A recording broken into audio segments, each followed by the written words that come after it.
Okay, I'm adjusting my device right now. Hmm.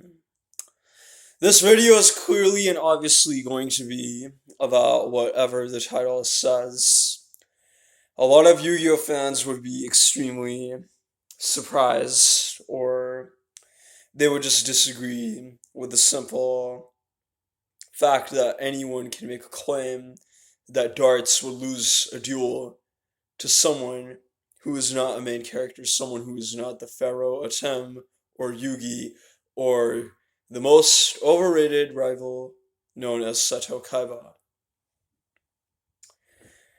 First, I will talk about the weaknesses in DARTZ's deck. Then I will talk about which weapons Marik can use to beat DARTZ.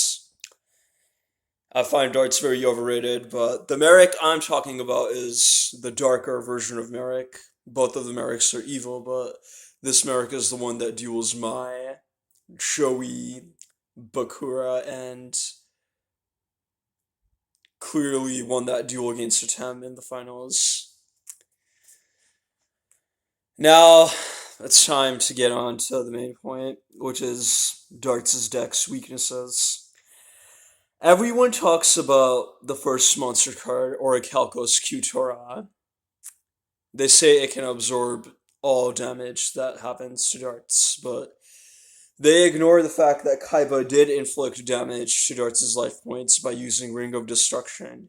This means that Qtora cannot absorb effect damage. Imagine if a burn deck was used against darts. And you know how many cards Marik used in his duels that use effect damage and not battle damage. Qtora is not immune to this. Qtora can only absorb battle damage. That's all.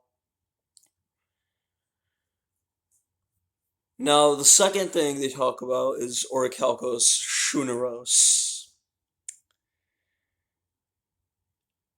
The main thing is that they talk about it having 20,000 attack points, but these Yu-Gi-Oh fans are ignorant. They don't know how it gets those 20,000 attack points.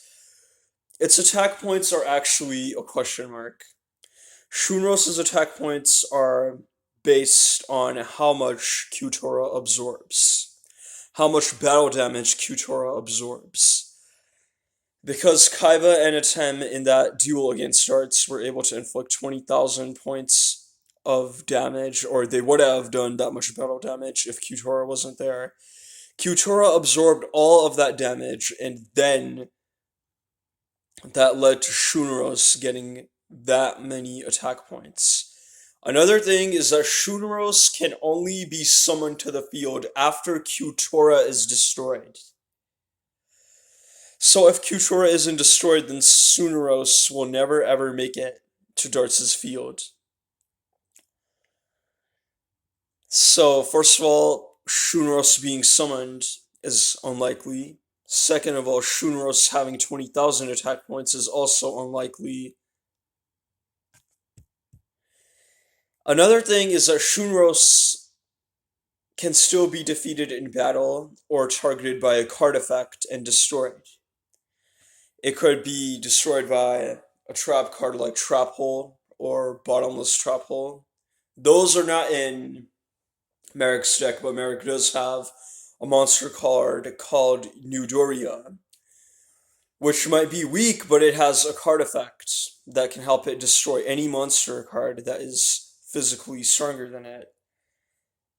Its card effect can send Orichalcos Shunros to the graveyard. It's that simple.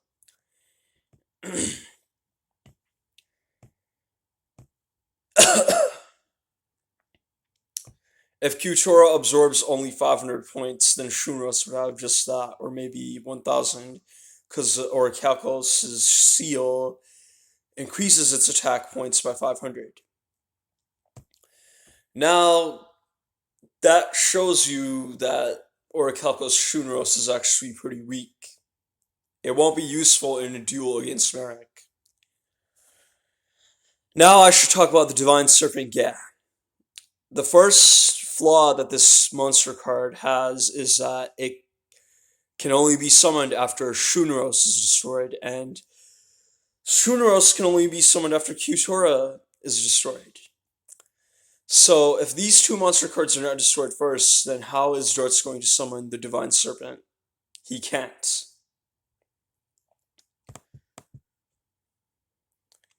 Now, people will also talk about how the Divine Serpent has infinite attack points, but they forget that no matter how many attack points a monster card has, Marik's Winged Dragon of Ra can destroy it if Marik gives up 1,000 of his life points. It doesn't matter how many attack points the opposing monster has. It will be destroyed immediately.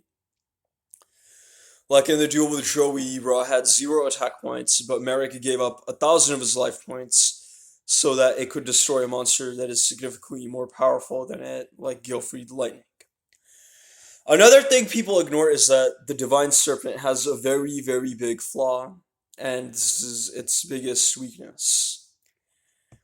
It forces the owner, in this case DARTZ, to discard 10 cards on the top of his deck every time the Divine Serpent is used in a battle. Now, first of all, the limit to how many cards a player can have is 60, and the minimum, like the requirement that you need, is 40 cards, but the maximum is 60 cards. So, in his first turn, DARTZ draws 5 cards, then he draws another card, so that's 6 cards. 60 minus 6 is 54. Now, after a couple of turns, when Shuneros and Kyutora are both destroyed, then at least 10 cards would be gone from DARTZ's deck, leaving him with 44 cards. Then, every time DARTZ uses the Divine Serpent in a battle, he has to discard 10 cards, and whenever it's his turn, he also draws, so that's 11 cards gone. How many turns is DARTZ going to last when he loses 11 cards per turn? Maybe more if Marik forces the Divine Serpent to get into a battle all the time. Another thing is that the Divine Serpent can't always deal battle damage. Battle damage only happens if the attacking monster that wins has a piercing effect, or if the attacking monster is battling another monster in attack position. All Marik has to do is just switch his monster cards into defense mode. That way DARTZ will lose by deck out, because if you have 0 cards in your deck, then you automatically lose. So the Divine Serpent is more of a liability than a fucking profit for him, okay? Now, I want to talk about the moves that DARTZ used in his duel with Kaiba and Atem. He first summoned Orichalcos, Gygas, and Kyutora. Now, if Marik was there instead, he could summon Lava Golem on DARTZ's field by tributing DARTZ's own monster cards. That way he would get rid of Kyutora and Gygas instantly. That problem is solved. Another way that Marik can win is if he uses the magic card called Spell of Pain. It'll transfer the damage that Marik takes in a battle or due to a card effect. All that damage will be given to DARTZ instead due to the Spell of Pain. Marik's life points will be safe, and DARTZ's life points will be gone. Imagine if the Divine Serpent destroyed Marik's Juragedo or Dark Geroid in a battle, but then Marik used the Spell of Pain, so he would lose 0 life points. His life points are safe, and DARTZ would lose infinite life points because he used an infinite attack monster. How can DARTZ prevent this? How can DARTZ protect himself from this? All of you Yu-Gi-Oh fans always overrate DARTZ, and you underrate the better villains that are both of the Mariks and Bakura. There are a lot of other people that can beat DARTZ besides Yami Marik, okay? You guys talk about his duel with Kaiba, but you forget that When DARTZ dueled Kaiba, then Kaiba was nerfed. Kaiba didn't use his virus cannon. All he did was first summon Bua's White Dragon, then he merged it with Bua's Ultimate Dragon.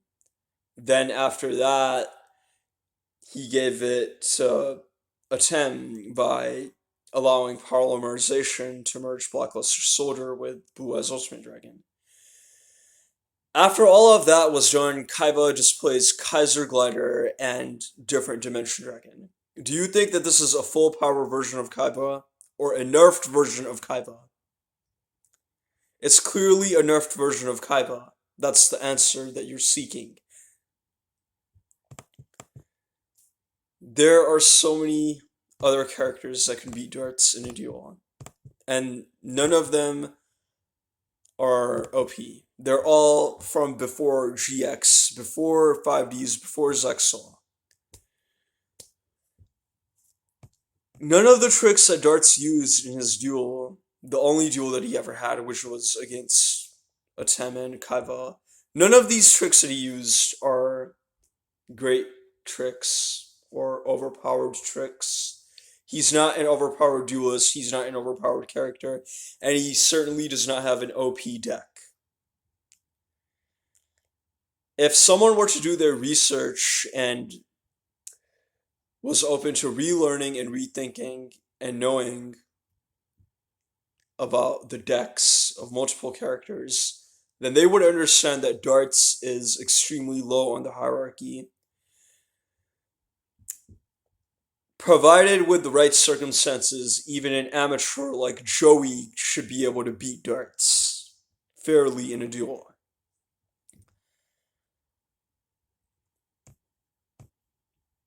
I think I'm just going to end this video now. Goodbye.